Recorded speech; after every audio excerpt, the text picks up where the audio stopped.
Welcome, listeners, to another episode of Listen, Learn, and Love, hosted by Richard Osler.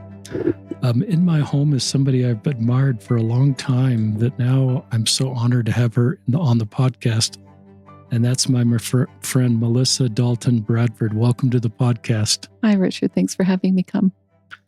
I have a spreadsheet, listeners, of all the podcasts we're doing and all the podcasts we have planned, and most of the guests are people that reach out, and there's probably more that reach out that can possibly put on the podcast. But sometimes I get impressions that I really need to have somebody on the podcast.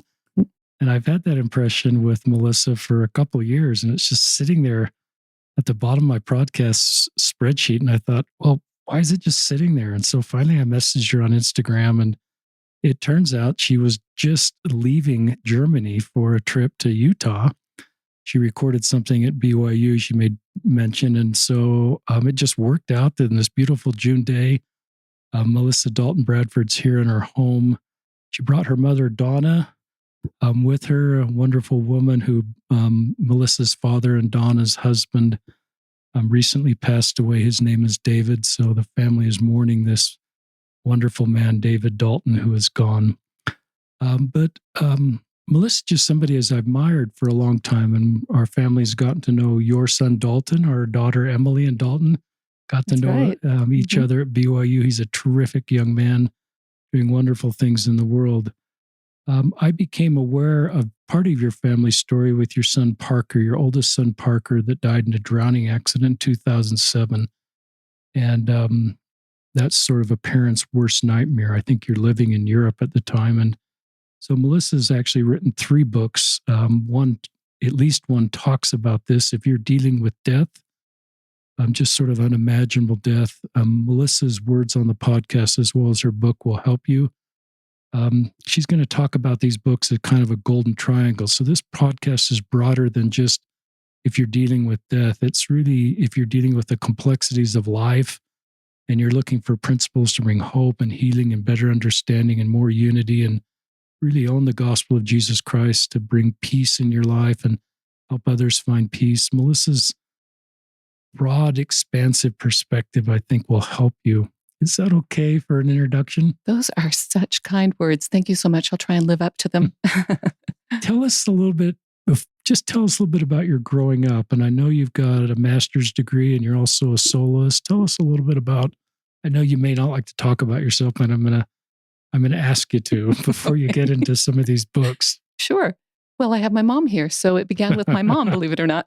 My mom and my dad were studying music in Munich when I was conceived. Can I go more personal than that? Donna's laughing. I think she knows that's true. And I think that in and of itself tells a lot about where I come from. My parents raised us as global citizens, even though my mother came from the deserts of Arizona. My dad came from a little cow town called Springville, Utah.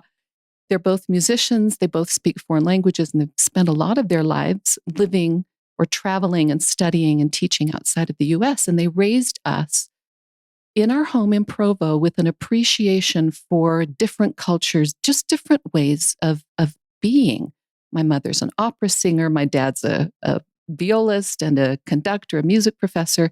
And so arts were always sort of the water that we were swimming in. So I was raised to think outside of Utah Valley and to think in musical and artistic terms. And I was raised with language. I often say that my dad, who served a German-speaking mission, and my mom also learned German, they always prayed in German when I was growing up so that I was convinced that God was German. It was a surprise to me that God is actually a polyglot and is multicultural.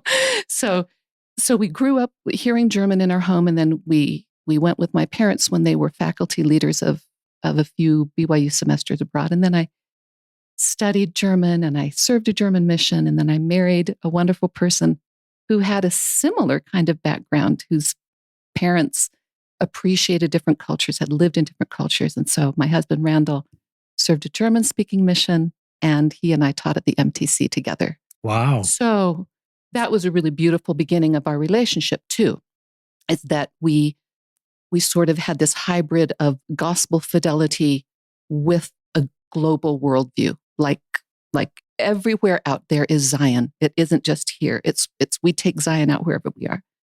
So when my husband and I finished our graduate degrees, I did a master's in comparative literature, taught German at BYU, humanities. My husband taught in the business school, and he taught English and he taught German as well. When we finished that, we moved to Vienna together, and then we moved to Hong Kong together. And then from the greater New York City area, we moved on an assignment with his first employer to an island in Norway. And we've been outside of the US for 30 years since. That's where we've raised our children. We raised and had brought to this earth our children. We have 4 children, and all of them grew up with multiple languages in little teeny struggling branches, where they were the one person in the young man program or the young woman program. And that seems to be what suits us well, or at least we felt that's how Heavenly Father can use us. And it's not for everyone, and I'm not pretending that it's better than anyone else's. It just really suits us well. Well, to get to the story that I think we're going to focus on the most today, it was in one of those many international moves that we've made. We've made 21. We've lived across 9 countries.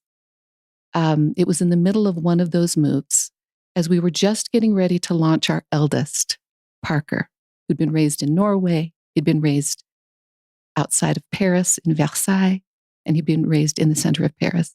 He was just getting ready to go off to university. It was right in that juncture as he's moving, and then we are moving to Germany, to Munich, that he's in his first week of university, and he's in a water accident.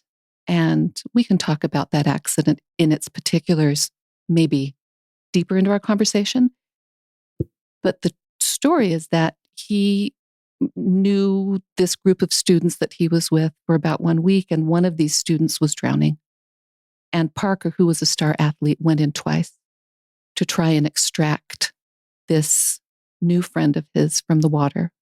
There were other students there that did heroic things as well, that tried to save lives. At one point in this canal where they were swimming, there were 5, I think, young boys that were all sucked into a whirlpool in a canal. And the boy that Parker went in after survived. And then I got a phone call at 11 o'clock that night. I happened to have just arrived from the move in Germany to Utah to visit my son during his first week of university. I got a phone call from an unidentified male voice at 11 o'clock at night. They had somehow traced me down to my parents' home number. And they said, "Is this the mother of Parker Bradford? Stay on the line. You're going to get a really important phone call in a moment." So I immediately called my husband, who was still unpacking boxes in Munich. It was 7 o'clock in the morning for him. And I said, "Honey, stay on the line. Something's happened. I don't know what it is." And I was thinking anything could have happened. Maybe he fell asleep on the floor of someone else's apartment, or was he playing his bongo drums too loud? Because just the day before I had delivered him his great big African drum that he played so beautifully, because he said that he missed it. So I had seen him the day before. But that wasn't it, Richard. The next voice was the voice of somebody at the Port-Neuf Hospital, Regional Medical Center in Pocatello. And he said, "There's been a terrible water accident, and it was in one of those darn irrigation canals, and no one could have seen it. And you know how people always get caught up in those irrigation canals, Mrs. Bradford?" And I said to myself, "No, I don't know about those things. I don't know anything about irrigation canals." And he was very kind. He said, "You'll want to come here as quickly as you can, but don't cause another emergency. And your son is stable." Which I understood much later was that they were just keeping him there in a deep coma until we could all gather. So I called my husband in Munich and I said, "Get to Idaho as fast as you can." And then I started driving in the middle of the night. And had, I believe that it felt when I arrived there that there were somehow train tracks and my car had been on them, and I had just been sort of conducted to the very parking space. And I arrived there very calm at that point somehow, even though I was trying to call people all along the way, including my parents who were vacationing in Colorado. And I was leaving messages with them, just come, something terrible has happened. Come, come, come, come, come. And I look at my mother now and I think of her driving in the middle of the night, holding a map in her lap with my father, driving those many, many hours to try and arrive at this regional medical center. Well, I walked in that room and there was my beautiful son, who the day before when I had visited him had been this tall, strong, self-possessed, happy, buoyant. I'm exactly where I need to be. I'm feeling great. This is where I want to be. And there he lay face down in a neck brace on a ventilator, Wow. like a toppled statue. And I wasn't told actually whether he was in a coma. I wasn't told anything. I couldn't understand why they had him on his stomach. I was just there observing my son. And to truncate the story, what happened there, Richard, was it was horror and holiness in the same place. I experienced things there at the side of my son's body that taught me things that have been an anchor for me since. And here are some of them. Life is eternal. Those who have parted or are parting their bodies can communicate with us. Their spirits linger close. And my son talked with me. His spirit spoke with me in complete ideas. And one of them was that he was so thankful that I was his mother, which was what I needed to hear because I was always sort of insecure as a mother. I thought, I'm not good at this. I'm not a natural. I've never even made brownies. What am I doing in this role? And then another was that I felt an overwhelming, engulfing, elevating sense of God's love for this child. And I'm a mom. You're a dad. Mom, you're a mom. We pick on our kids, right? We say, why don't you cut your hair like that? And please don't wear that t-shirt. And would you please sit up straight? And are you biting your nails again? You know, we think that that's our job as parents, to somehow pumice our children into the exact human being that we want. I felt God communicating to me that this child was known, and this child's goodness and light was almost literally bursting his skin. He was so great. And I thought, wait, but he never really threw away those pizza boxes from underneath his bed. And I think he kissed maybe a couple of girls too many. And he didn't raise that C+ to a B-. He didn't do that. And he never unrolled his sports socks before he threw them into the laundry bin. And all of those things I understood to be absolutely inconsequential, that this boy was greater than I had even understood. And the follow-up thought was, if that is true about him, it must be true about all of us. Wow. Maybe it's true about me. Maybe I'm actually a far greater and more divine being than I ever even allow myself to be. That was a monumental lesson for me to learn in that moment of horror. We were blessed to have beautiful, beautiful friends around the world and close by. And people came. They came to the ICU. They flew in from Boston. They flew in from California. Our dear friend, our beautiful friend Maya was there. My parents drove for hours to make it to where we are relatives, my aunt and uncle. People gathered.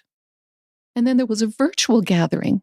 This is important for our listeners to sort of grab onto and think about, that even if you cannot be with the grieving, that you can offer your support from far away.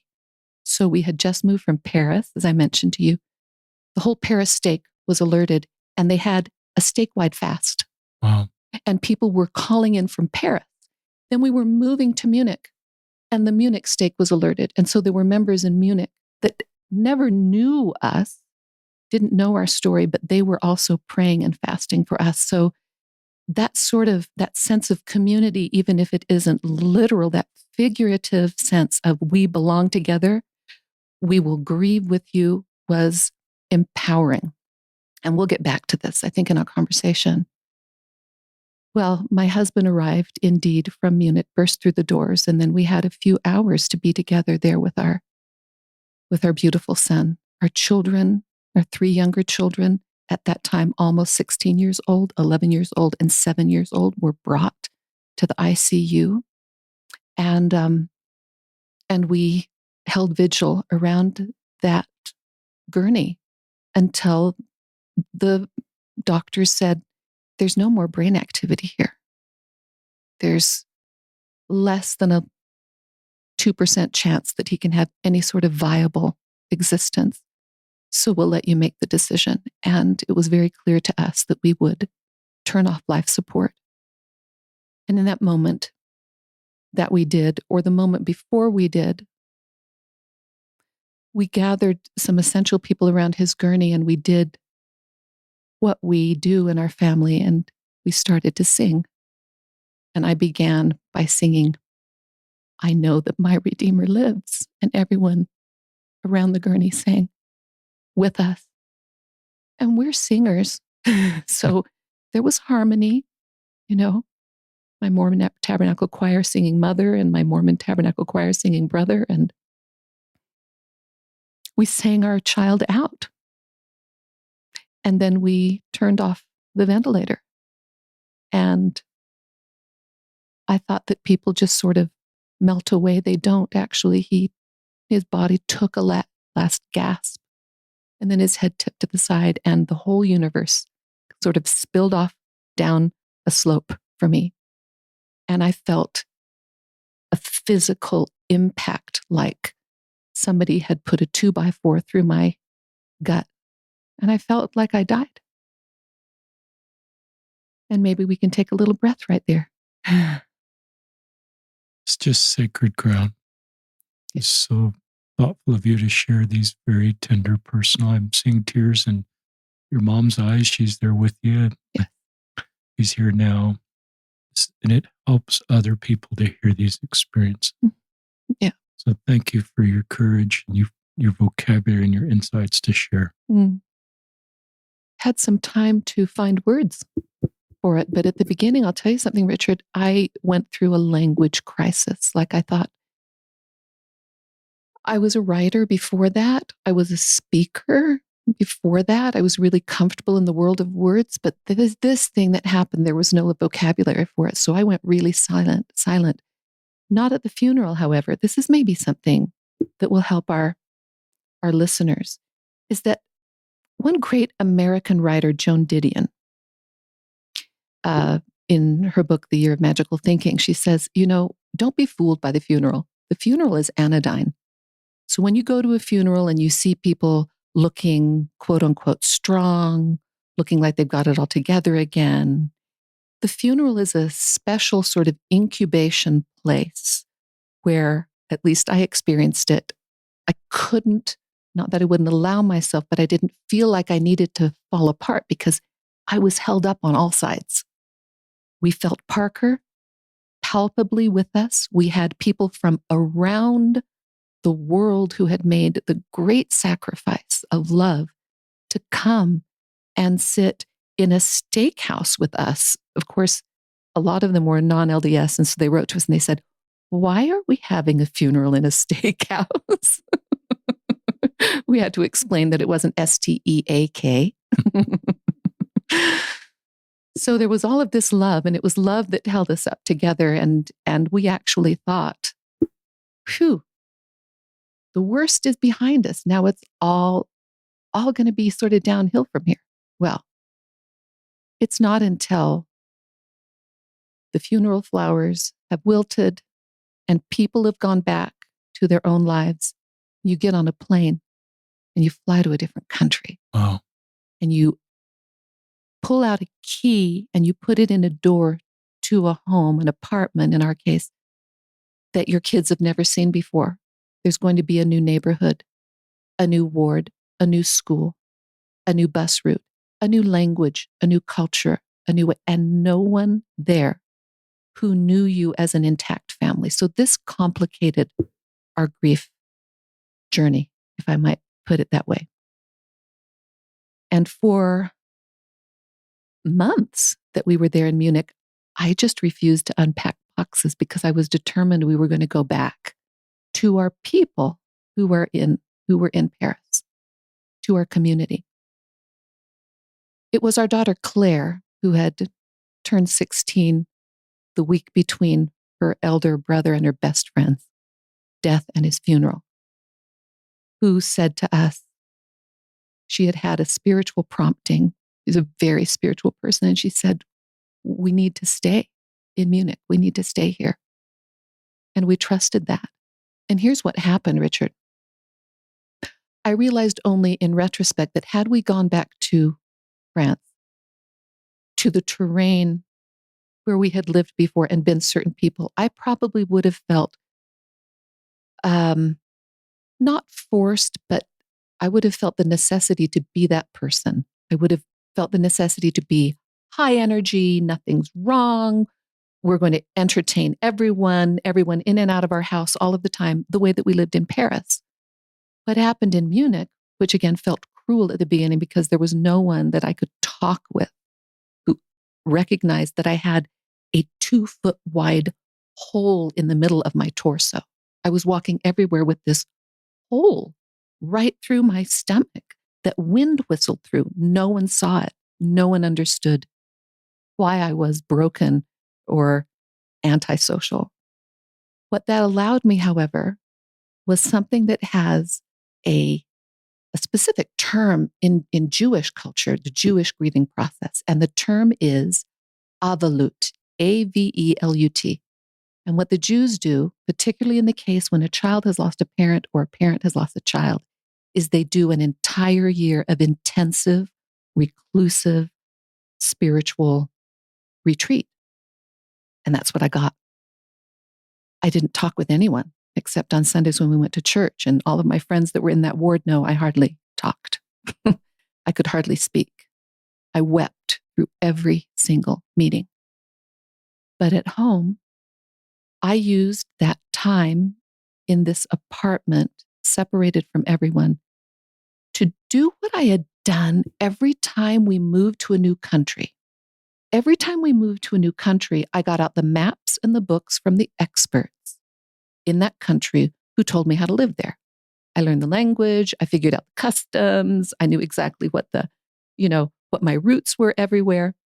And I did the same thing with the land of grief. I found every specialist and expert that I could. LDS, non-LDS, Western, Eastern, pioneer journals, prophets, gurus, Holocaust survivors, 9/11 survivors, tsunami survivors. And I read their books. I read nonstop. I would sit on my floor with like a mountain range of books around me.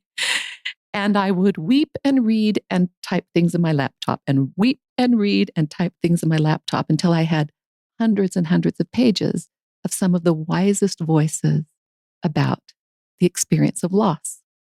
For me, specifically death. But you know as well as I do that loss has countless iterations. But I was just dealing with a very particular one, and that was the loss of our son. And so I gathered and gathered and gathered, and I wrote and I wrote and I wrote because I could hardly speak. I just couldn't find someone to connect with that I could open my mouth to. And maybe I was afraid that if I started talking, that I would fly into a billion pieces of shattered soul. So I started writing this book. And it's actually the second book that I published because the first one was one that a publisher asked me to write about being a global citizen. But you see how all of this sort of intersects. It's this moving from a new country, from a country that you know well to another one, which is hard enough. It's hard enough on its own, even in the most privileged circumstances, but it's moving, and in the middle of that, cataclysm. And how do you rebuild from cataclysm? With whom do you rebuild? Can you rebuild? How long does it take? What does it look like? And that's what I was figuring out in that first year or two in Munich. And it was very, very spiritual. So we realized that in order for us to feel well, this is Randall and myself, my wonderful husband, in order for us to feel well and sort of hold the family together, we had to be steady. And the steadiest place was really close to the Spirit. So we fasted a lot. I'm not going to tell you how often or how long or whatever, because I don't want to sound like a crazy person. And I wouldn't want any of our readers to think, oh, that's what I'm going to do. I'm just going to stop eating. But we felt that we needed to fast often, more than we had ever fasted before in our life. And study and pray, and study and pray. And another thing you do in Avalut is that you block out all worldly distractions. So there was no Netflix surfing, there was no mall hopping, shopping, there were no iTunes playlists. It was literally like a monastery. We just kept our place in our lives as free from worldly distractions as we could. And I believe that it's because of that, those actions, those micro actions that we took over a long time, that we could feel Parker really close to us, and he could reveal things to us. And he did. And the Spirit could reveal things to us, and the Spirit did. And we were guided. We were guided to discover things that no one else had known about the accident. Everyone had kind of walked away from the accident. They didn't know really, how did this happen with 21 students there in the broad daylight? How does this happen? Well, we were guided with specific revelation. I'll just say it. Specific, like word for word, jot and tittle revelation to talk with certain people and go to certain places and find out things about the accident. And then other things like, what do we do with our future, and how can we help our children, and how do we live our faith when we're so broken? What does God want us to do with all of this? Because we could barely walk upstairs, Major trauma like that, it blows a hole through you, and it takes Olympic strength to carry it. I would have never known it had I not experienced it. Because my husband and I used to run in 10Ks together, and I'll just reveal something here too. I used to teach aerobics. So in a previous life, I used to teach aerobics. So I'm kind of an energetic guy. We could barely lift our arms. We could barely walk up stairs. It hits you very hard. In fact, if I can just add this, there's an excellent book that I always recommend to people who've experienced traumatic loss, and it's from Dr. Bessel van der Kolk. It's called The Body Keeps the Score, and it teaches us how our body actually is imprinted with psychological, emotional, spiritual imprint when we're hurt. And we were experiencing this in our bodies. So during Avalut, that first year, when we really hunkered down and focused on spiritual things in a way that we never had before, we learned things that we never could have learned, I'm convinced, in any other way. So receiving, like I said, direct jot and tittle revelation that we needed, and things that we needed for our children, and also that we were given like spiritual ballast and muscle again, that rejuvenated us. It tells us that the atonement isn't just for sin, not just for the resurrection. It's actually an enabling power. And we got that power. We got a great deal of power that swear without which I wouldn't be able to be sitting here. It is all because of the Savior's atonement. So if I sort of go ahead in the story, we gradually, not just because of time, but because of the work that we put in and the love that we received over time, we started feeling capable of standing and running and biking and smiling. I can remember the first time I smiled. I can remember the first time we laughed after this tragic event in our lives. And I got to a point where I could then speak publicly. And it's actually all I wanted to do. All I wanted to do was to testify of what we had learned and help maybe other people understand how they can help the grieving, because we humans do a wonderful job at some things, and then we're miserable at some other things sometimes. And I'm sure that I've been a miserable comforter. And I wanted to help other people know the sorts of things that we can do, particularly in our LDS community, that might bless those that are grieving. So I wrote, after another move to another country, I wrote a book about our family, Global Mom, a memoir which has at its very heart the story of Parker. So the reader watches him grow up, and then from one page to the next, meets us in the ICU, and then experiences our family's deep, deep, debilitating grief. And then how, with the help of God and godly people, how we've come to where we are now.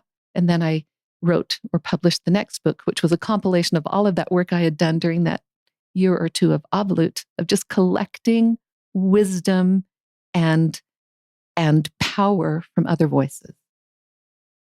And then how far do you want to go in that story? Because I can tell a lot. We could pause and just talk about the things that we've learned about what to do and what not to do in the face of grief.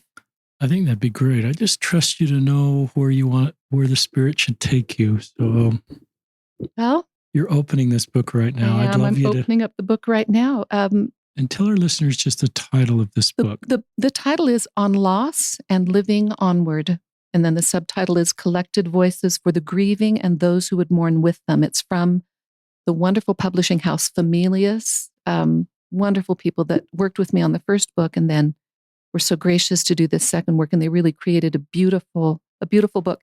And what I found is that I end up giving this book as a gift probably every couple of weeks. I'm sending this book to somebody somewhere in the world as a gift to their family members or for themselves, because there are so many experiences with death. But it's not limited just to the experience of death. There are many other kinds of loss. And we could go down that list, and you're an expert in this area, Richard. You have people at this table with you who have lived lives of loss and loss of relationships and loss of identity and loss of faith and loss of dreams for the future and anticipated loss, etc. So you know that. Listeners, all the three books that Melissa is talking about will link in the show notes. So if you're trying to get the title and you're writing, just know that it's going to be in the show notes, and we'll link to Amazon where you can get them. So keep sharing. Thank you. So what this book specifically about grief and mourning, what it helps us with is that it is a compilation of many of these quotes that I selected, that I distilled. And in between these sections of quotes are then my personal essays. And I'll just peek inside the inside to give you sort of an idea of what the table of contents is about. It's life at death, and love at death, and living after death, and learning from death, and light, love, and life over death. So those are the 5 parts of the book. And that's how I organized it from, that crashing, obliterating feeling of traumatic loss, which we had. What it's like when you're living and you experience the death of your beloved suddenly. Or it could be the day that you get the diagnosis, like my beloved friend, a young mother of 3 children who from one day to the next was diagnosed with stage 4 inoperable colon cancer. Wow. What does that blow do to her and to her life? And she's living now through months and months and now years of anticipatory grief, a different kind of grief, but a grief that we could do well to understand so that we can accompany people through those journeys. And then love at death. I believe that the love that causes grief, the love that drives us to our knees in adoration of someone is the same love that drives us to our knees in grief when they are taken from us. But it's also that same capacity to love that is the very power that will make us whole again. It's the love in our community. It's the love that God showers out, pours out on us in that experience. It is love that is healing. And then living after death, what do you do when you walk back into the house and the house is empty of that person? When you have to go through holidays, a Father's Day, for instance, the first Father's Day without my dad who died 6 months ago, the first birthday, the first Christmas. How do those landmarks feel when their absence is even bigger than their presence was? Wow. How do we deal with that? And then learning from death. I think death is the great educator. And Joseph Smith even said we should talk and think about death a lot more than we do. It will change the way that we live our days. It will bold-face experiences. It will help us make better decisions. It will help us look past the little irritants of today because we know that our life is sand dripping through the hourglass. You know, it's fleeting and we won't have this time back again. So what can we learn from death? And then what my belief is that life and love and life and light, that's what I wrote, actually conquer death. We will be carried on through and after death. Here's what people ask. They say, how can I help my friend whose husband just died last week on vacation in Fiji? This is the true story. This is my story. One of my dearest lifelong friends contacted me and said, my husband, James, has just died. We were on vacation. What do we do? How do we respond when we hear that terrible news? Here are some suggestions. I'm just going to read. I'm going to do a lightning round, and I'm just going to read through these things. Here are some things to do and to say. Say, I love you. You are not alone. I am with you. I remember when, and then don't fear to say the deceased's name and talk about him or her. Come quickly without any expectations. If you can come physically, that's great. It doesn't mean we need to ambush, but show up in some way. If you can't come physically, send a text, send a message, leave a voicemail. Stay as long as you sense you are welcome. Do not ask if you can help. Just help with practical things. There's so many practical things that crowd around a death, and it's absolutely overwhelming to think that you have to make these major decisions when you are so compromised. So we had beautiful family and friends that came and took care of so many practical necessities with the funeral and otherwise. If you feel shocked, awkward, without words, or devastated or nervous, just say so. You don't have to recite poetry. You don't have to come with a perfect Hallmark card. You don't have to give a sermon, for goodness sakes. This is not the time. Save that for later. Just say, I'm shocked. I don't know what to say.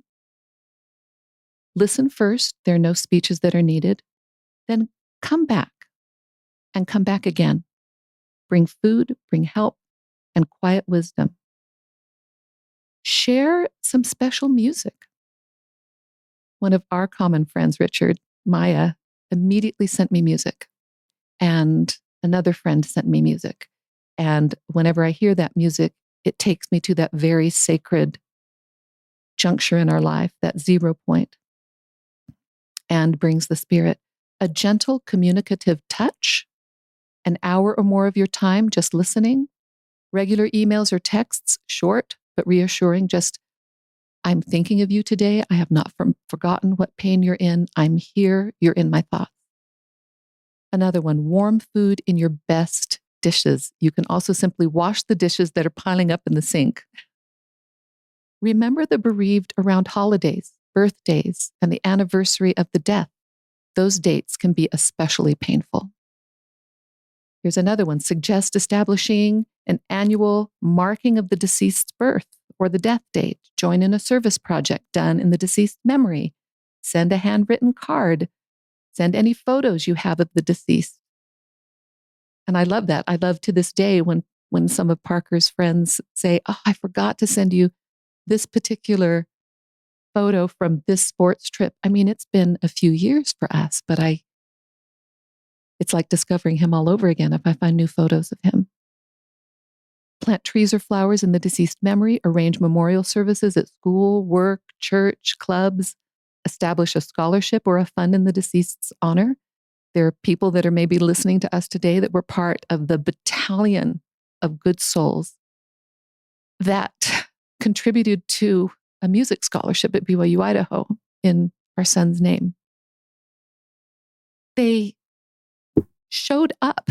They did something practical that will keep Parker contributing to this world in perpetuity. Just beautiful, beautiful. Suggest others who are similarly bereaved with whom the survivors might take up contact. We really wanted that. We really wanted to sort of sit down and check the pulse of somebody who had lost a child similarly, maybe 3 years ago or 8 years ago or even 10 years ago, and find out for them, how did you do it? And when did you start not shaking? When were you able to appear in public without just randomly collapsing in tears? That was important for us. Compose music or write poetry or create any other artistic rendition in memory of the deceased. Care for the physical needs of the home, the car, the yard, the laundry, the pets, the children, right? Because your bereaved friend is, again, they're carrying the weight of the world on their backs. And it takes Olympic strength to try and carry that sort of grief. And do this for as long as it takes. A note on that. Let me just put my book down for a sec. Conventional comfort is always outlasted by normal grief. So grief lasts much, much longer than we think people need to grieve.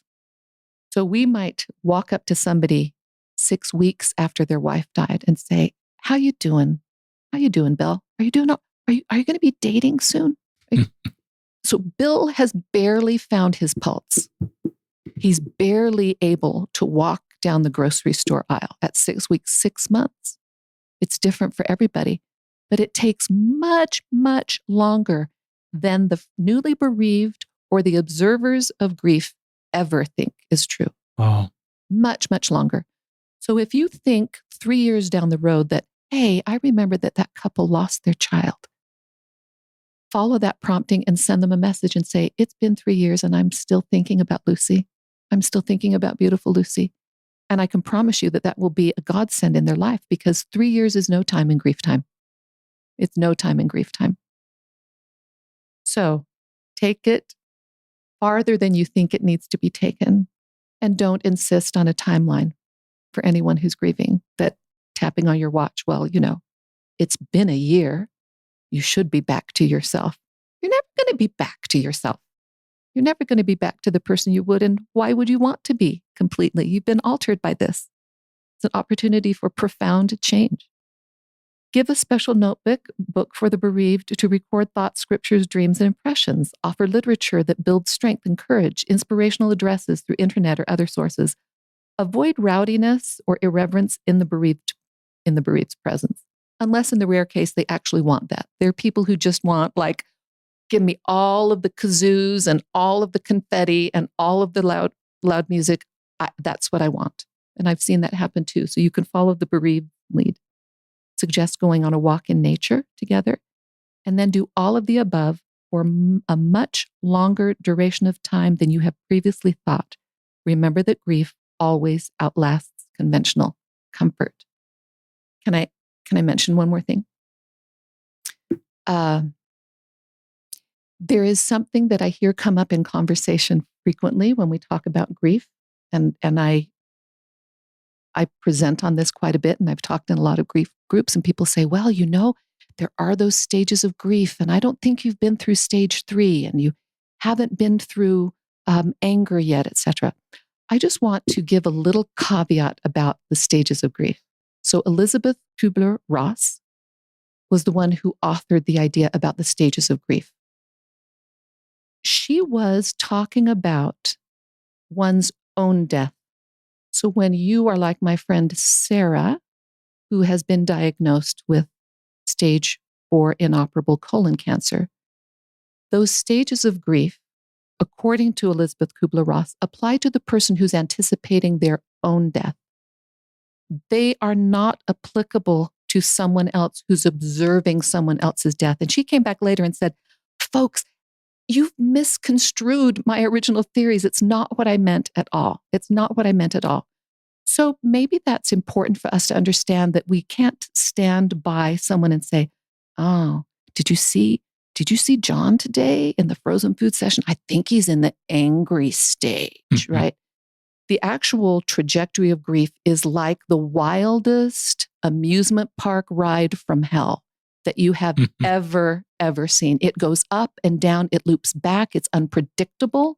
It comes like a wave, and it slaps you down when you least expect it, especially in early grief. So there is nothing predictable about grief.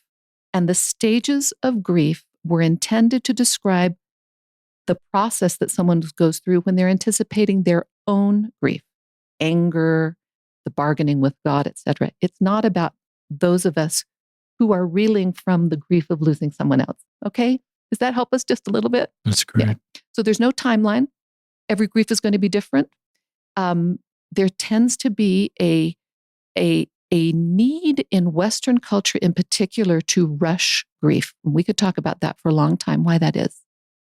But Western culture wants to dampen, suffocate, hide, and shorten grief. In fact, interesting. In some professional journals, if you're still kind of fuzzy in the head or maybe crying uncontrollably once in a while, like 18 months after the sudden death of your child, they categorize that as something pathological. But it's not. It's not at all. Other cultures understand that grief will follow you. It will be absorbed in you on one level or another for the rest of your life. It will be part of who you are. Some of that might come from Freud. So Freud, the father of modern psychology, had no belief in an afterlife. And so he said that anyone who's keening, reeling, weeping, longing for the beloved who has died, they're ill. I just call that fraudulent. That's just totally fraudulent. There's a new school of grief and mourning study, bereavement study.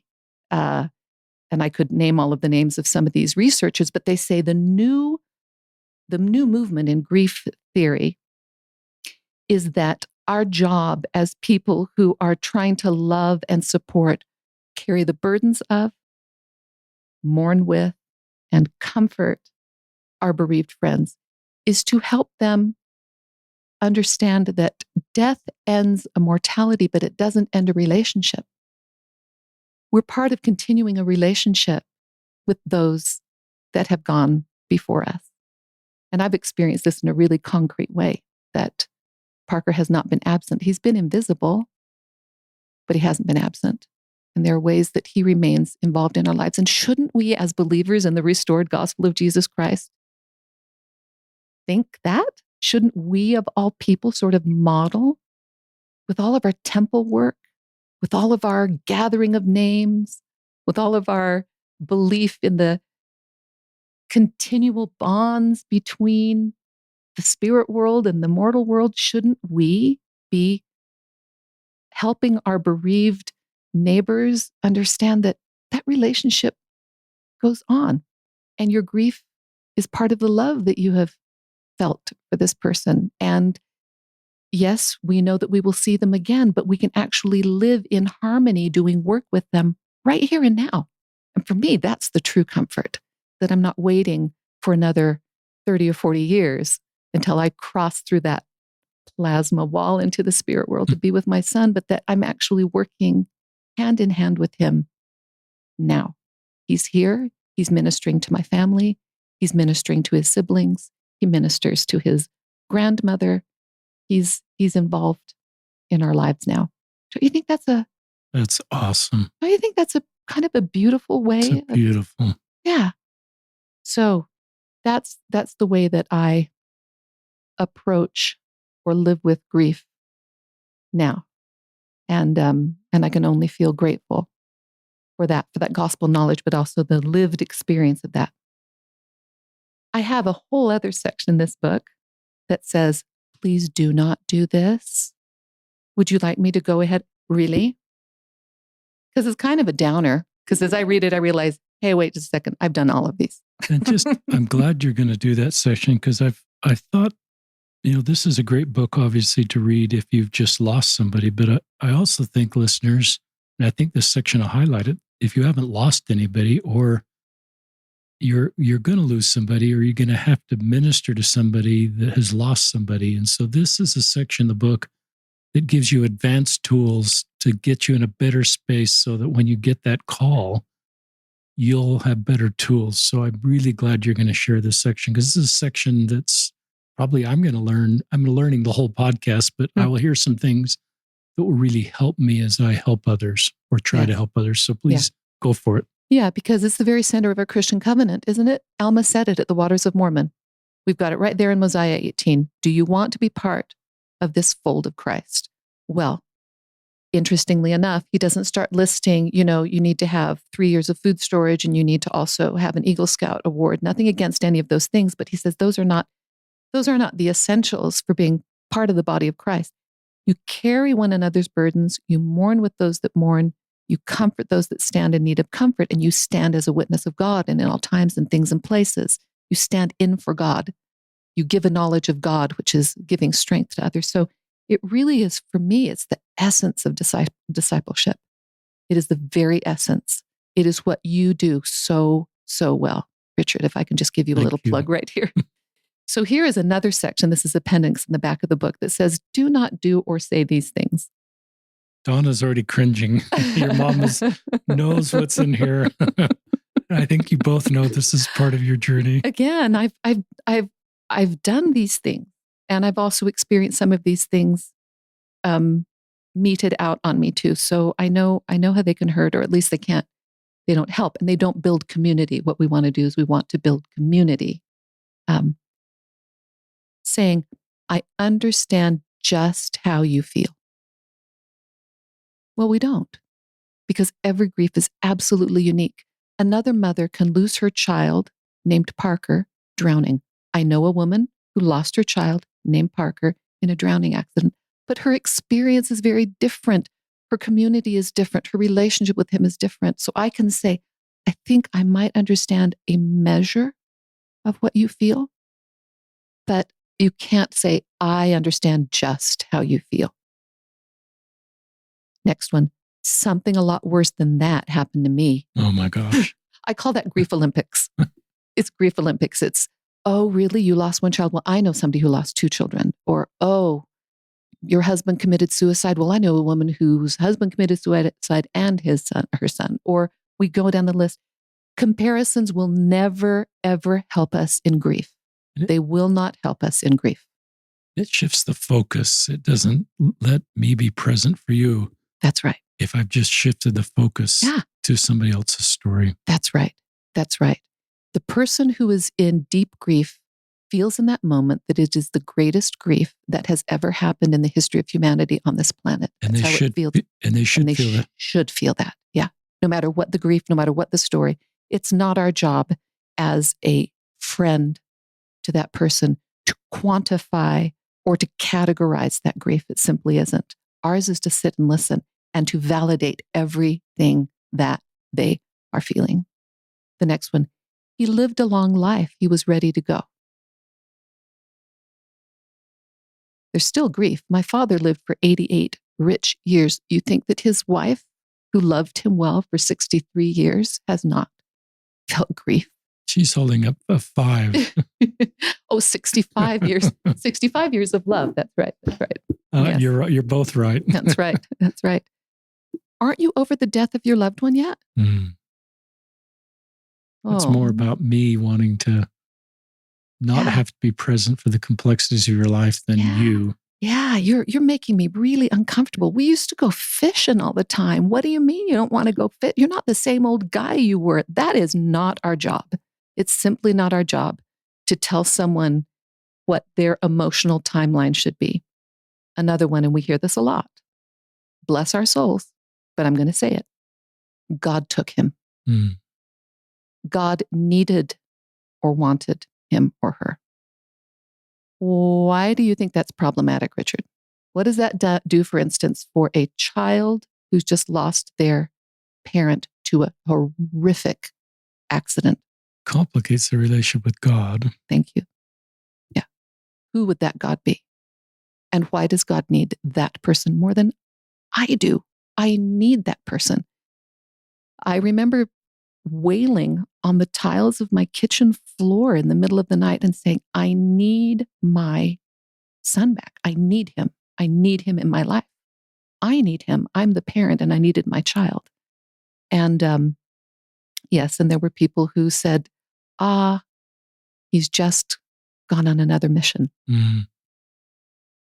Let me just add a little asterisk to the bottom of this page. If we ever use the words just or only when we're trying to comfort someone, we've blown it right there.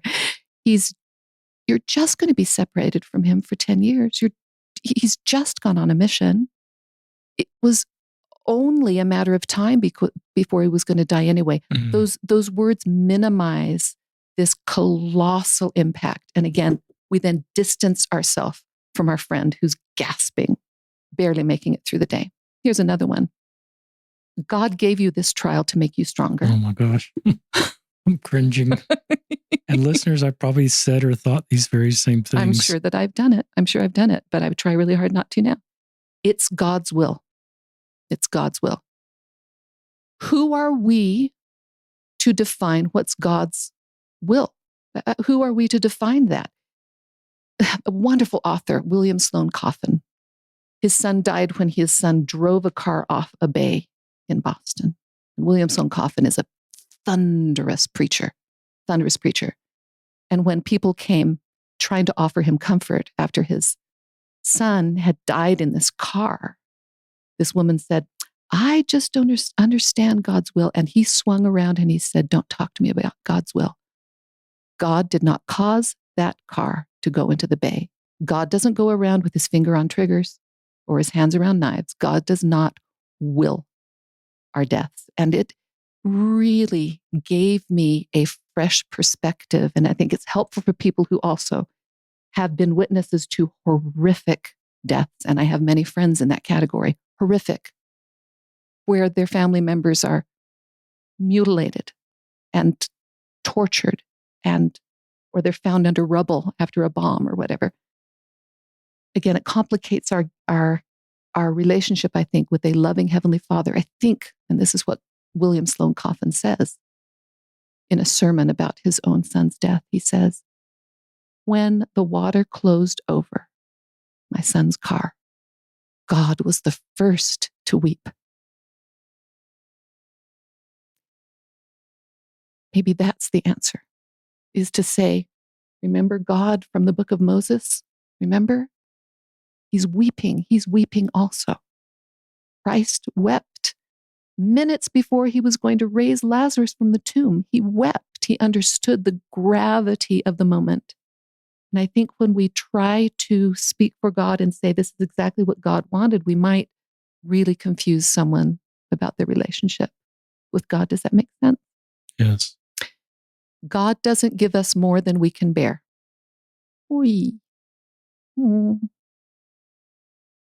That's assuming that, God is giving us everything in life. The logic there is a little bit bent. If you have enough faith, she will get well. Mm. For someone who exercised her faith, every bit of her faith, and she watched her husband die, or she watched, like my friend Angela, who watched her son Wyatt die. Do you think it was the weakness of her faith? Or my friend Sarah, who's running out of options in her life now, fighting with faith, tooth and nail, with everything that science can offer, everything that God gives us with by way of priesthood blessings and temple attendance. Is it her faith that failed? The assumption would be then that Christ could have healed everyone. Why didn't Christ just heal everyone?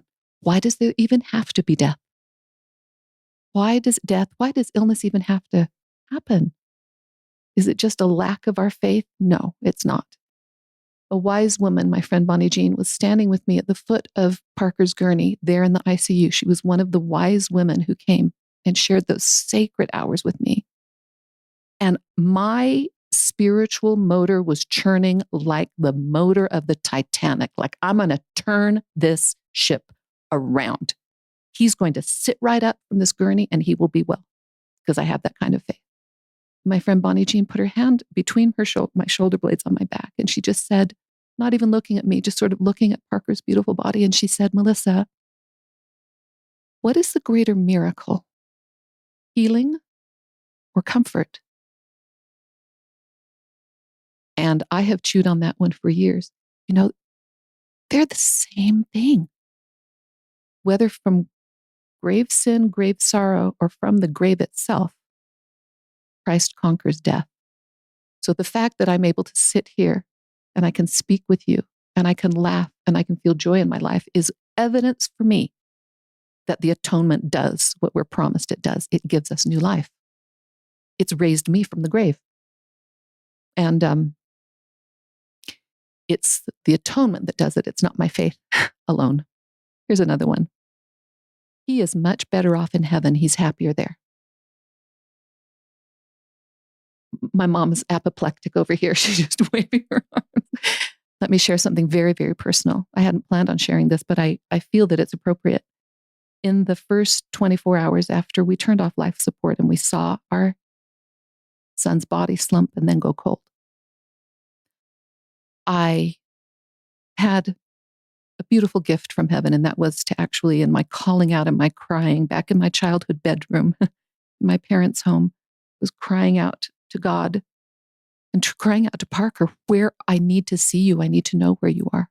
I need to see you. And it was like curtains opened in my mind and there was a fuzzy sort of a nebulous background. And there stood Parker in sort of an iridescent robe. And I'm going to tell you something, Richard. He did not look like it was a party. He wasn't buoyant.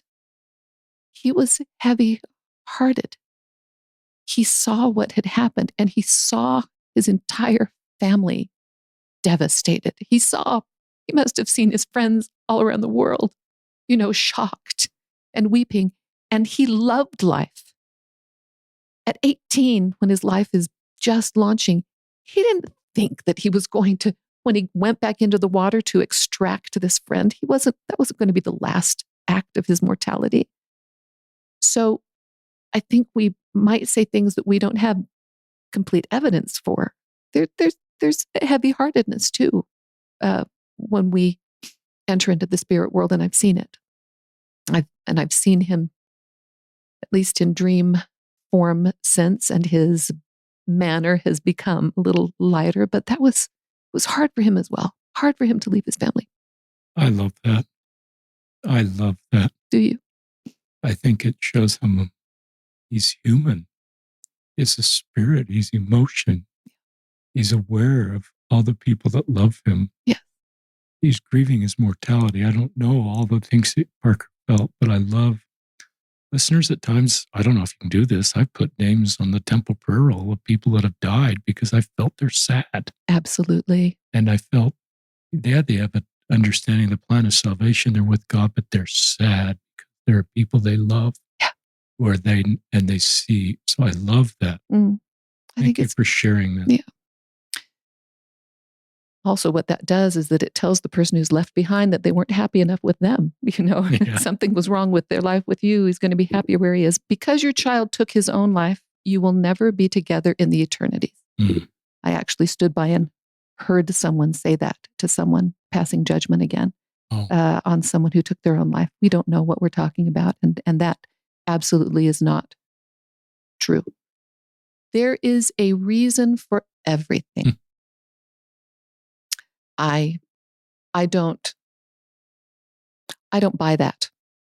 I think that we can create reason. I think we can create meaning out of horrible situations.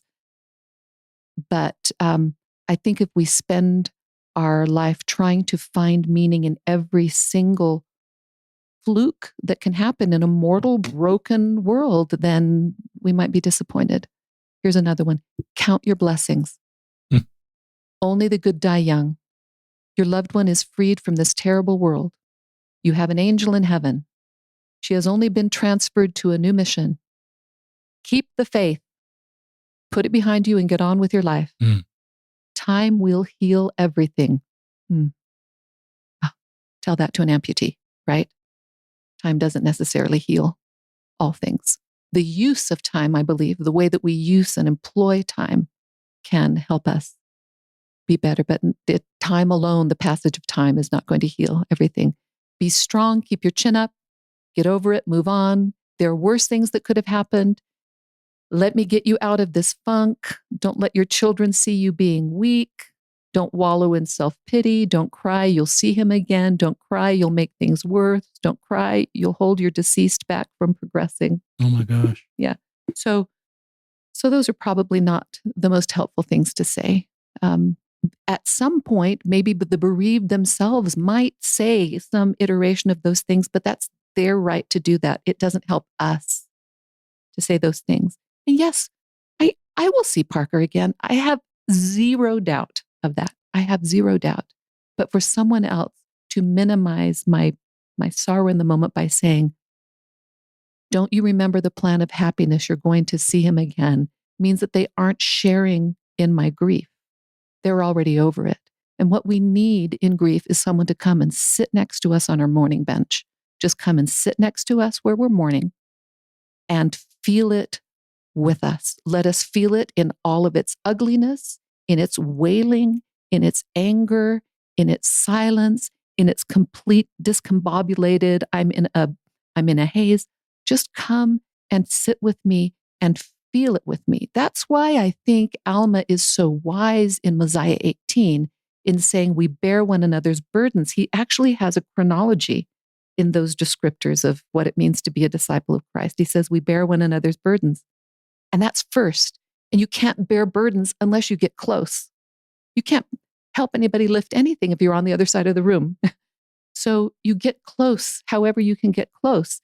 And then you mourn with them. Before you get to the comforting, they're there part, you mourn with them, and you mourn it in full Dolby sound, amplitude. Mourn with the people. And then we will discover that in that mourning, we actually have relieved a burden. We have actually comforted. There was a sister who moved into the ward in Munich a year after we had been there. And that first full year, wow, you think I'm exaggerating. We wept through every meeting. We just wept in this teeny little ward. And I had a hard time talking, me, who can talk nonstop for hours. I had a hard time speaking at all. There was a woman who moved in. Her name was Jenny. And she met me, and she heard somewhere about like a year ago, we had lost our son to this tragic event. And one day she said, would you mind if I just ask you some questions? She was the first who just wanted to ask me questions. I remember it was a very warm early September day. We went into a back room in the Hofbrunstrasse. That's where it is in Munich. And we sat there. And that little room where we sat in, where she just asked me questions and then just allowed me to unburden my heart and weep until we were looking for paper towels. We were both just weeping together. That was one of the most cleansing, empowering, intimate, sacred moments that I can remember in our entire early journey through grief. Was the sister who said, just tell me what it was. And then she wept with me. Oh. It doesn't take poetic genius. It doesn't take a degree in social work. You don't have to have lost exactly like your friend has lost. But if you will allow yourself to just sit there, and this is kind of a scary place, right, Richard? Sometimes we feel awkward that we're too vulnerable. We might cry. We might lose composure. What if they think that we don't have faith because we're crying about someone that we know we're going to see again anyway? That experience of connecting with someone on that deep, raw level bonds us with that person forever. One of my mantras in life is we bond on our broken edges. Wow. It's exactly where we're broken that we connect with other people. And it doesn't have to be the same raw edge. I feel deeply connected with my friends whose marriages have died. I feel deeply connected with my friends who have battled through a sexual orientation crisis. I feel deeply bonded with people whose faith has evaporated, whose trust has evaporated or vaporized. I feel bonded now. Maybe we'll move into this area with refugees. Even though I don't speak the same language, we have vastly different life experiences. But when I sit face to face and I talk with a mother who was forcibly displaced from her home in Afghanistan, and she left behind a child, or somewhere in that 3-month foot journey across the Middle East to make it to safety, that she lost a child. Our hearts speak to one another, even though we're not speaking the same language. I can look in her eyes and I can understand something deeply human and also divine in that loss that she has experienced. And I'm telling you that it's been with these refugee populations, these hundreds and hundreds of people that I've been so blessed to work with from the Middle East and now from Ukraine, that I have kind of recontextualized my own experience with loss, because my experience with loss, as devastating as it was and still is, it was in the most privileged circumstances. It wasn't a stupid, senseless war. And I saw my son and I was with him. I didn't lose him to the Taliban. I didn't lose him to a Russian bomb. I got to bury him. I had community, So these refugee families that I then got to be very involved in, from where we live in the middle of Germany, have taught me a whole new level of what it means to lose and what it means to grieve and what it means to be there for one another in really, really hard times. So maybe we want to talk about that just a little bit. Please. Is this a good segue? It's a great segue. So and this is part of the golden triangle, listeners, that these 3 books, these principles that apply to all of us in our individual journeys. Yes. So the first book that was published was Global Mom. So a very privileged story about moving across many, many countries and how hard that is. And it's serious hard. It breaks some people. And then in the middle of that book, the story of Parker. The second book then is completely about loss through death, but it could apply to many different kinds of loss.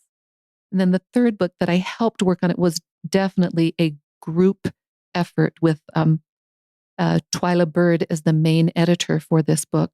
Very wise, very, very gifted woman, also led by Tricia, Leimer, we were all, well, Trisha and I were living in Frankfurt together, and I had just moved there from Switzerland in 2014. And if you were watching the news, that's when the Syrian war broke out. And that's when hundreds and thousands of people were fleeing the Middle East. So all across the Middle East, it disrupted everything across that terrain. And they were coming in droves, and Germany opened up its doors. And Angela Merkel at the time said, "Wir schaffen das," right? We can manage this. That was her famous line. We're going to manage it. And Frankfurt, where I was living, welcomed a preponderance of these people. So literally in the town that I was living in, hundreds upon hundreds of freshly arrived refugees came to our town.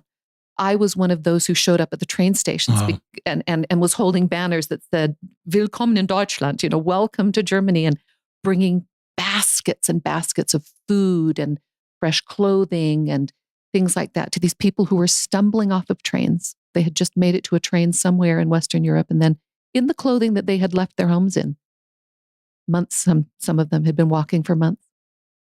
So they show up, and this wise friend of mine, Trisha Leimer, says, "We're going to get involved, right?" And I said, "Yeah, I know something about moving, and I know something about loss, and I know how to teach German."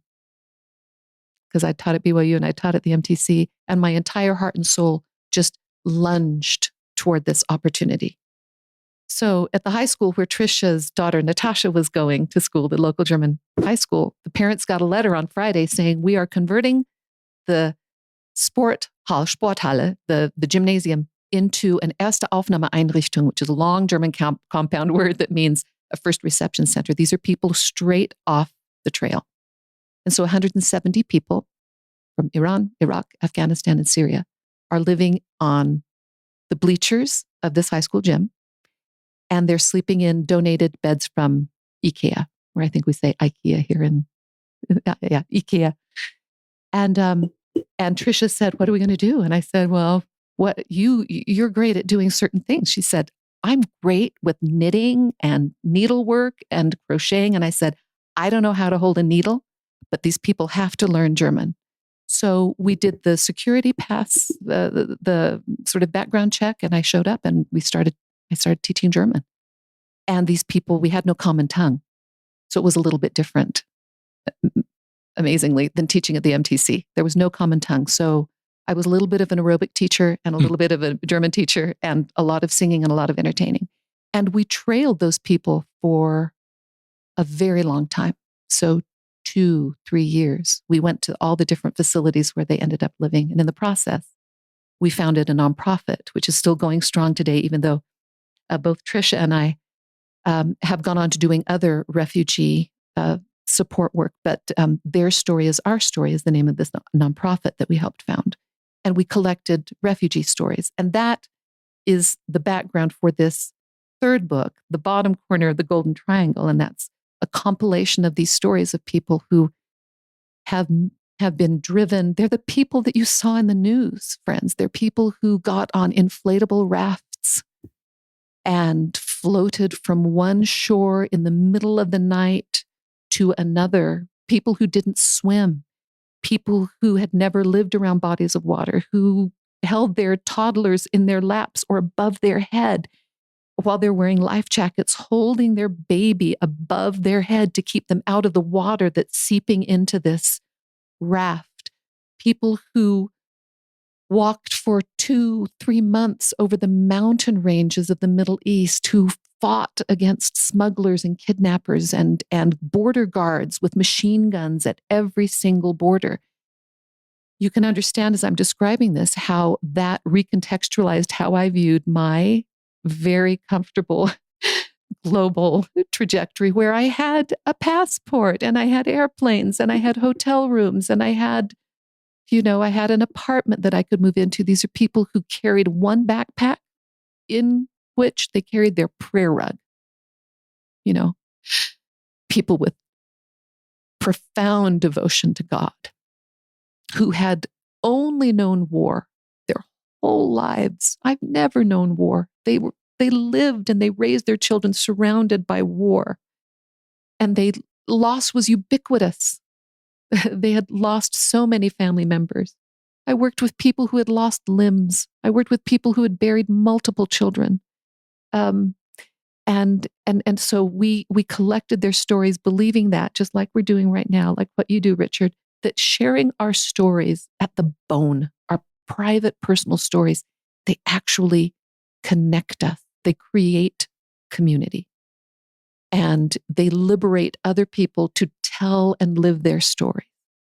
So we had brilliant artists, brilliant photographers that all said, we want to be part of this. So we made, presentations that we took to the UN and to many institutions of higher learning and to many, many church groups in Europe and in the US to educate people about this experience of loss and the thing at the end of it that has undergirded all of that. And it is God's great love for every child of humanity. And the faith that these people have exercised, where they said, we had nothing but God, where they would literally fling themselves onto God's love the way they flung themselves onto a life raft to cross dark waters. That kind of faith really was humbling for me. And I thought, I knew a little bit about faith, but this is on a whole different level. So we worked closely with Middle Eastern and Middle Eastern refugees, and also those that came also from Africa. And then when these people had been integrated and they were speaking beautiful German and they were educated in the local system and they were getting jobs and things. And we thought that things were really sort of over. Then war breaks out in Ukraine. And Frankfurt becomes a major gathering center again. So for the last year, I've been working with Ukrainian refugees and have learned a great deal about their culture, their faith, their resilience, their sense of community. So that's the most recent thing that I've been doing. Again, applying whatever Heavenly Father has put in my path to try to be useful, and to learn. Listeners, sometimes I just don't know what to say because I worry whatever I'll say will take away from my guest, Melissa Dalton-Bradford. It's just a remarkable story, and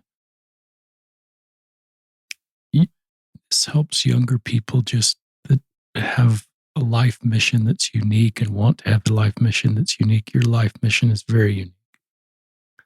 And you're not inviting people to do it just the way you are doing it, but I think it helps our younger generation that wants to serve in unique ways.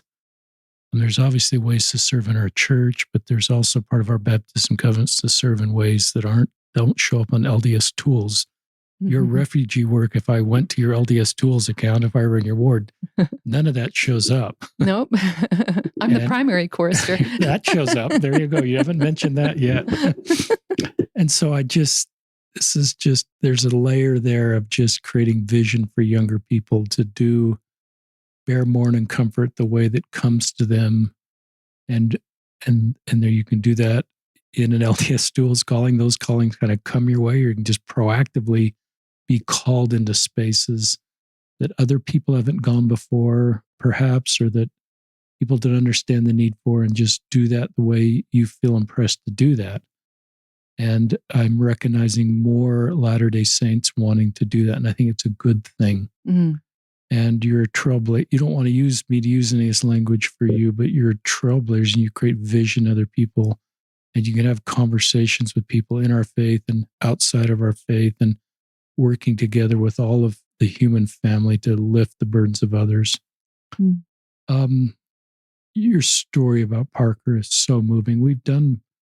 I don't like the rank podcast, but I've learned so much from that story. And here are just some things I wrote down. Listeners, you have not only a story, but a gift of language, and I'm a gift of writing, but you call it the land of grief. You need Olympic strength. You said death is the great educator. Mm-hmm. And I wrote down here some notes to myself. I'm craving for like that checklist, those 2 checklists you went through, the good things and the not good things. Mm. There's a side of me that's craving for that conversation in LDS congregations.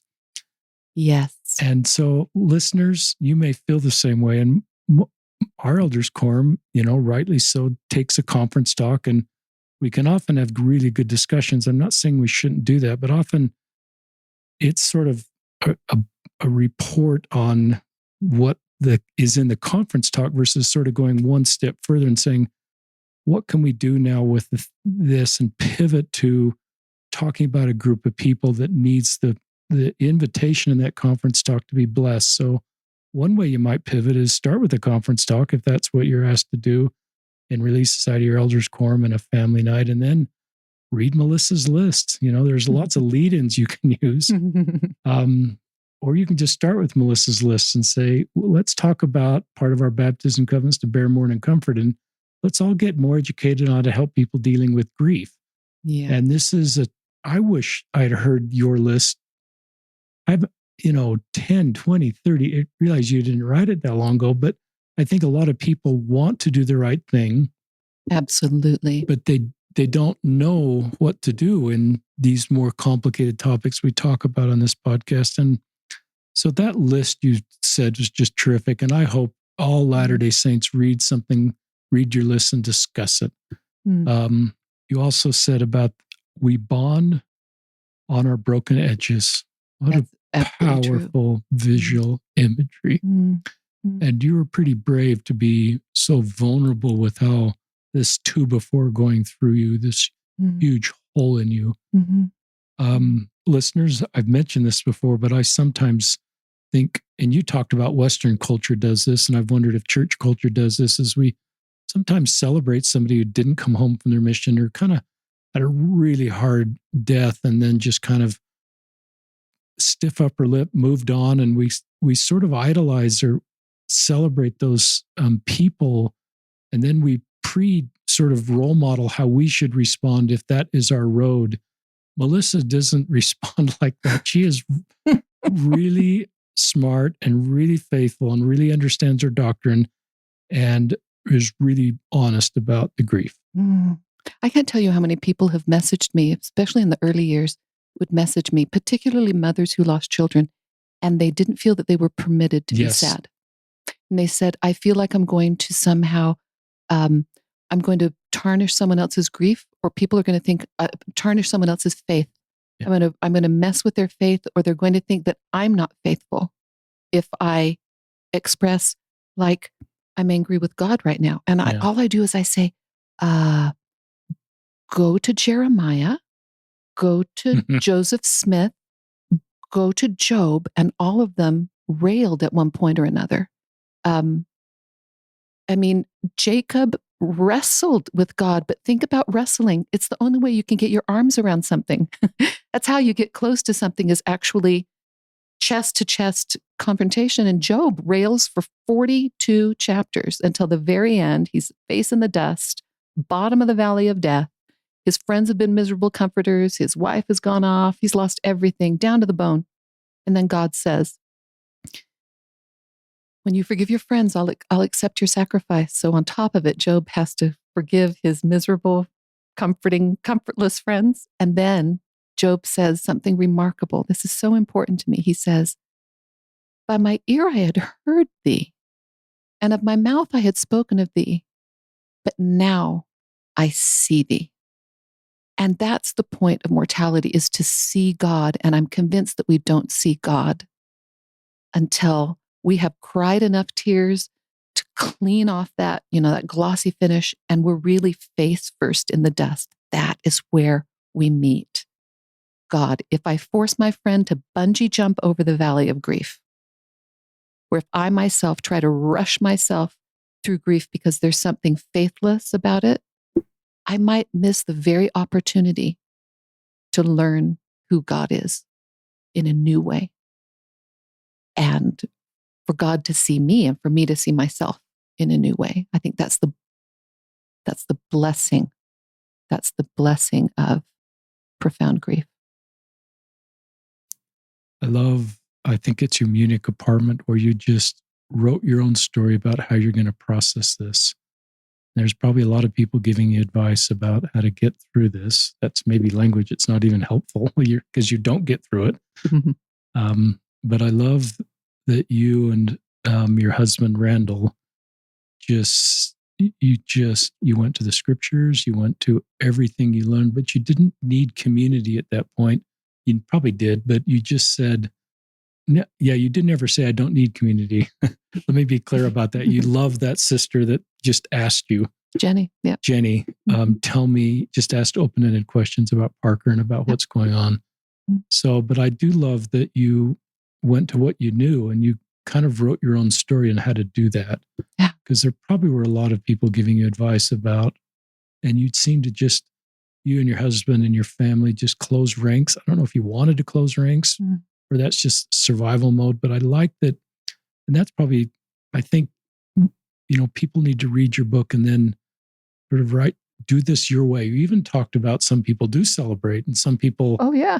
And so I think there's a principle in there that you got to do this on your own terms and you can't hear somebody else's story. And you said that and say, this is how it's going to work. I wanted to read one Amazon review. I cannot, and this is just an invitation to listeners to please read Melissa's book. I cannot begin to say how much this book has touched my life. Interestingly, I just became aware of and subscribed to Melissa Dalton-Bradford's blog maybe weeks before we lost our oldest son. The timing couldn't have been more perfect for a book to come into my life as it did. After my son died, this book literally became my blankie, if you will, and I would curl up reading it off and on during those early days of grief. I would dive into it whenever I wanted to feel okay with my grief. And this was such a new emotion for me. I had no idea what to do with it. The pain that comes with the child loss is immense and overpowering. And so you've heard these reviews, you've gotten these messages, and I love that you even said, there's another woman out there that has a son named Parker that died in a drowning accident, and our stories are different. Absolutely. Yeah. Yes.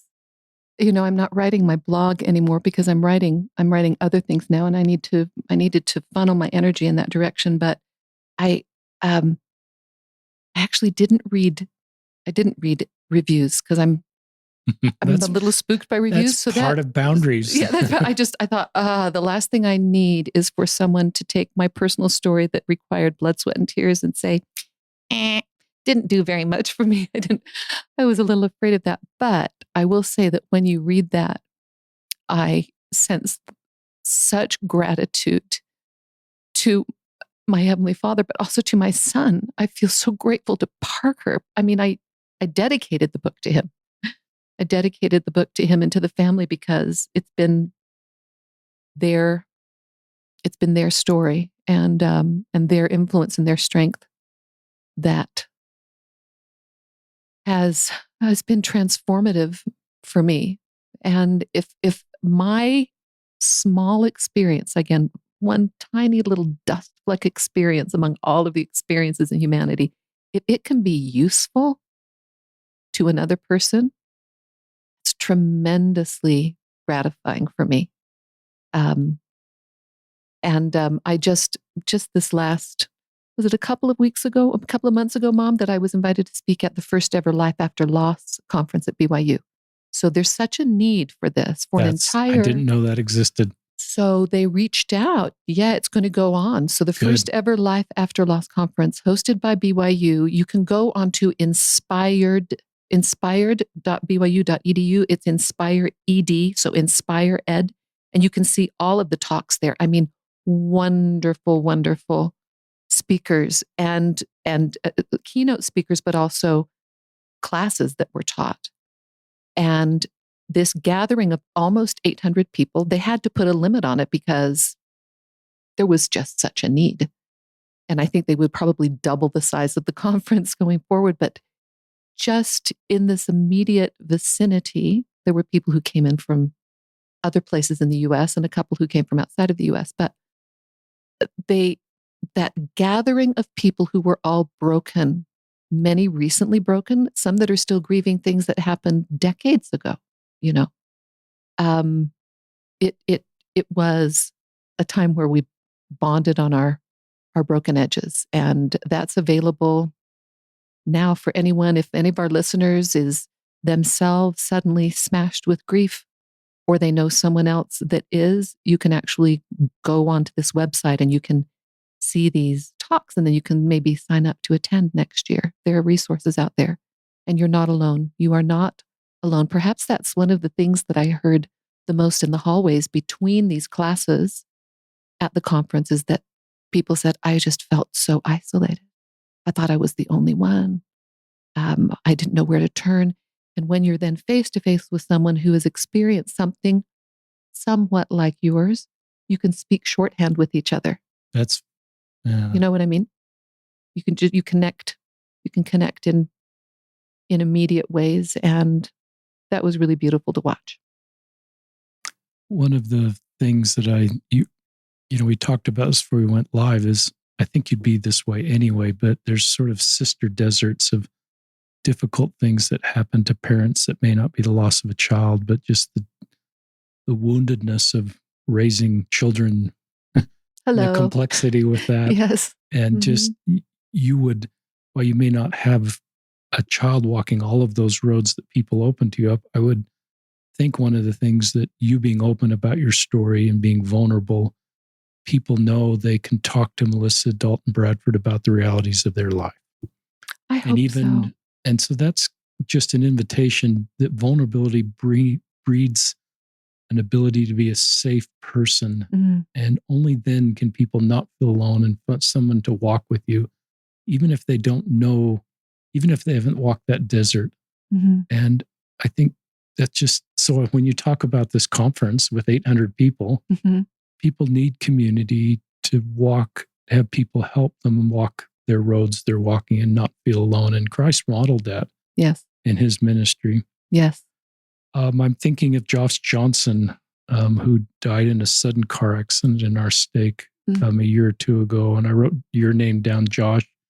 You're gone. It's kind of similar to Parker's story, just older, been back from his mission, just a terrific, one of the finest young men I know. And his mom and Kim and Dave Johnson, I think of you when we talk about Parker being gone and all the other people that have lost terrific kids. And I've learned better how I could support you from Melissa's podcast and the things. I think of our friend Maya.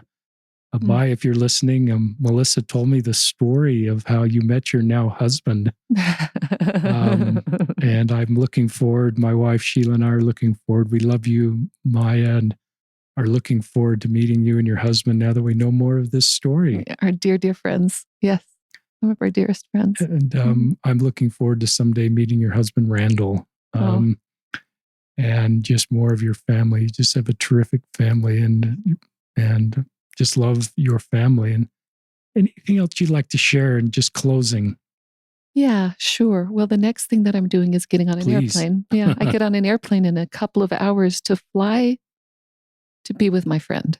So in fact, I dedicate this podcast to her. She's the one who lost her husband suddenly last week in Fiji. This is Fiji. Yeah. So Diane, just so the listeners hear how things can happen, how life sometimes is full of trapdoors. So Diane, I've known since we were missionaries in Vienna together. And James, my husband, knew when they were missionaries in Munich together. And we all taught at the MTC together. And then we sort of trailed each other during those years that we lived in the US. And Diane has been a dear friend of mine throughout decades, just one of the softest souls, and sent me an Instagram message last week and said, my James is gone. My James has died here in Fiji. They don't know what it is. He flatlined. Wow. And immediately I thought, what a blessing that I'm in the US right now. And what a blessing that I told Richard, I'll stay until next week and we'll do that podcast next week, because now I'm going to go to her. I'm going to go on an airplane just to spend time with my friend who has lost the love of her life, and just to be there. Do I know what to expect?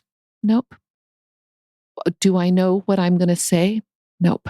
I don't know. I don't know what will happen, but it's important for me, because this woman has always shown up for me, that I'm also showing up for her. And so I dedicate this to Diane Schwartz and her family, and to James, wonderful man who is now ahead of us all in the spirit world. So that's the next thing. That's what I'm doing today. Thank you. We'll just sign off. Donna, you're here. Thank you for coming, the mom, the grandma, the matriarch of this wonderful family. Several times I've turned to you and watched your facial expressions as your daughter is talking, and I've just felt your heart through your facial expressions, your love for your daughter, how proud you are, how much you miss Parker. You've lost a grandson. That's a whole nother loss. No one should have to lose a grandchild. Mm-mm. You've walked that road. You've lost your husband, David, in the last 6 months, 65 years of together, I guess 63 years of marriage. But Melissa Dalton-Bradford, for your beautiful life mission in this world to bring hope and healing and peace. And thank you for being who you are and using your gifts to build others. And listeners, act on your impressions on how best to use this podcast to either improve what we can do as individuals to help others, or others can help you if you're walking this really brutal road of grief, and act on the impressions that you felt that have come into your mind and soul. But don't get overwhelmed with too many impressions. You've got to live your life, and you've got to, can't solve every crisis in the world. Do what you can. We'll sign off now from another episode. Thank you, listeners. Thank you.